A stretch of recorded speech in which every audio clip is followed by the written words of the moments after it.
meneer nie die plakkaat voor man.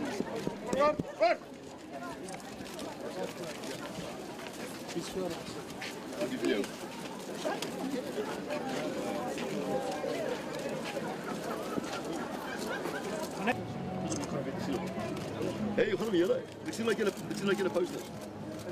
Wat ek sien. Ons gaan nêrens, dis ons erfenis, dis symbole. South African government will address their own policies of reconciliation. Ek is Jan, ek ook. Is hier iemand hier wat nie Jan is nie? Mooi.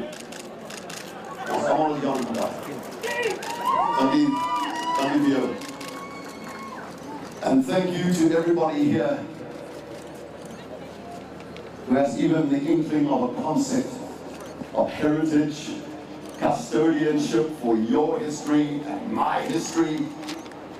I'm going to do this in English because the rest of these guys are the converted. They know the stuff I'm going to say today. We have no consensual history. It does not exist. Not yet. But if you think you can remedy that by deflowering the heritage of others, you have some more thinking to do.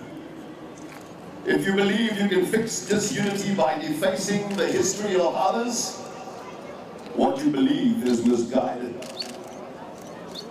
Before I get to the fun parts that can be had by destroying other people's monuments and erasing other people's history, some notes on what some of us think you are doing. By you, I mean the regime that is held in place by the majority of black citizens or voters in South Africa. Allow me that generalization. To cry for the removal of some South African citizens' heritage is nothing more than a cry for help. Help! Because whose shining legacy are we going to put here to replace it with, when even Nelson Mandela's legacy is beginning to look a little unsightly? With whom exactly are we going to replace Paul Kruger's statue? Kruger was not only a brave man and leader, he was a conciliatory one. He fostered good relations with your ancestors, with the Matabele, the Royal Bafokeng, the Mahatu, the Masao, the Moshete. Google that. But only if you can read. Kruger declared war against the greatest empire of its time, and you refused to die under the British flag. That's the kind of guy you want to remove. Calls by the EFF to remove this monument and many others are misguided and ill-informed. And I think illiteracy has everything to do with it. If you don't read, you won't know.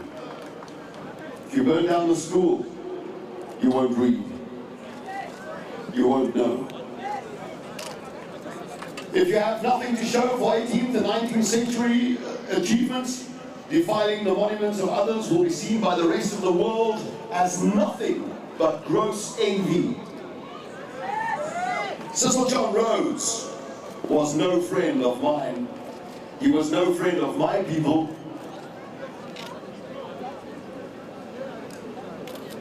But then my tribe, with all the power in the world, also during apartheid, never touched old Vic, old George, never touched old Cecil. Port Elizabeth is still there, so is Amanzimtoti, Karnarfon, Charkers Rock, Harry Smith, Mpangeni, Quinnan Wilhelmina, New Bucklemere, Grahamstown, Ushanga, Ushloti, Douglas, Durban. They're all there. We didn't deface them. We didn't defile them, we didn't move them. The history black South Africans have right now exists because somebody else recorded it. It's time to take that back. I get it. Somebody who could actually read and write, somebody who had a sense of history and a sense of custodianship. Note the irony of an Afrikaner defending British heritage. But I'm not, am I? I'm defending a Western tradition of how civilizations go about history. When they have known for so long time that there is no monument in the world that doesn't offend somebody. Because we cannot get used to destroying and destructing these things.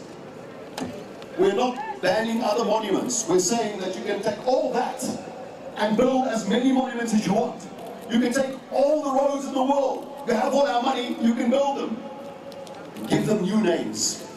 Because that is the history that you and I, as a black person, you and I, can start to share. It's not what I want. But that's not what they did. They take General Botha away. And they call it January Masaleda.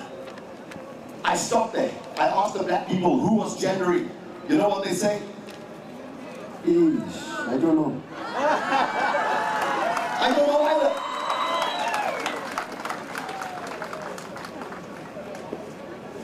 All right. We are the sum total of all our history, not just the fun parts.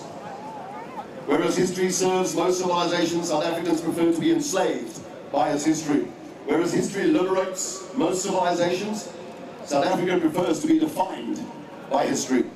Methinks that fat old lady in his red overall protests a little too much. With one arm around the liberation and the other tucked away nicely around the spoils of Western benefits. That's your friend, Julius. Julius, I want to ask you 6 things. I know you're not here. Listen to these 6 things. You can only replace offensive historical figures once you are sure your leaders have not already repeated those offenses. Julius, you can only remove these former influential South African leaders' monuments once you have liberated yourself from leaders inferior to them. You can only replace statues once you feel you have secured the safety of your own symbols from bloodthirsty regimes like yours in the future. You are not safe if one day you're going to be ruled by people like you.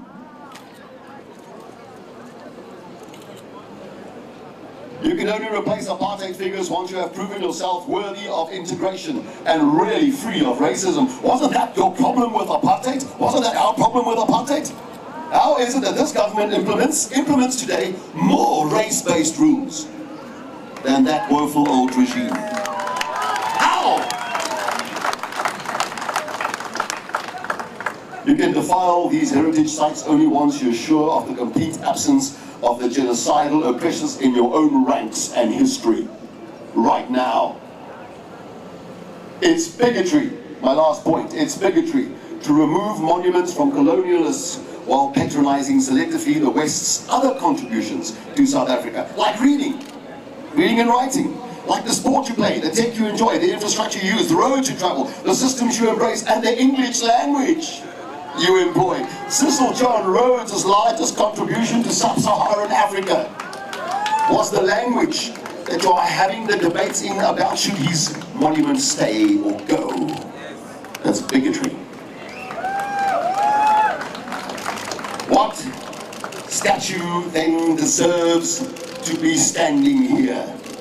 Who are these infallible people? Oom Cecil, Tante Vic, Ojan, Oom Paul.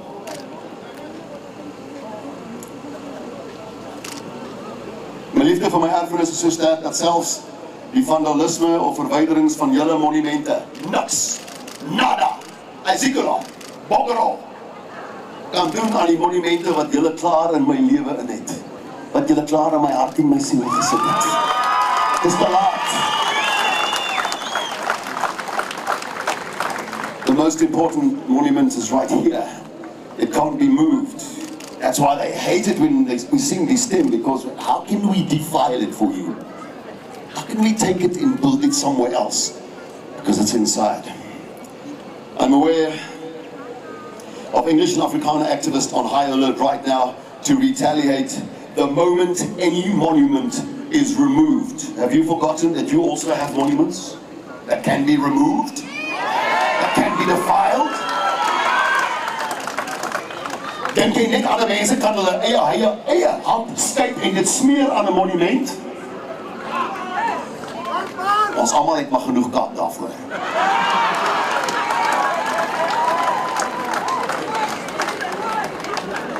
Die media is nie hier om ons storie goed te laat lyk nie. Hulle is nie aan ons kant nie, hulle was eintlik maar nooit. Hulle is nie eens hier om my af te neem of vir jou nie.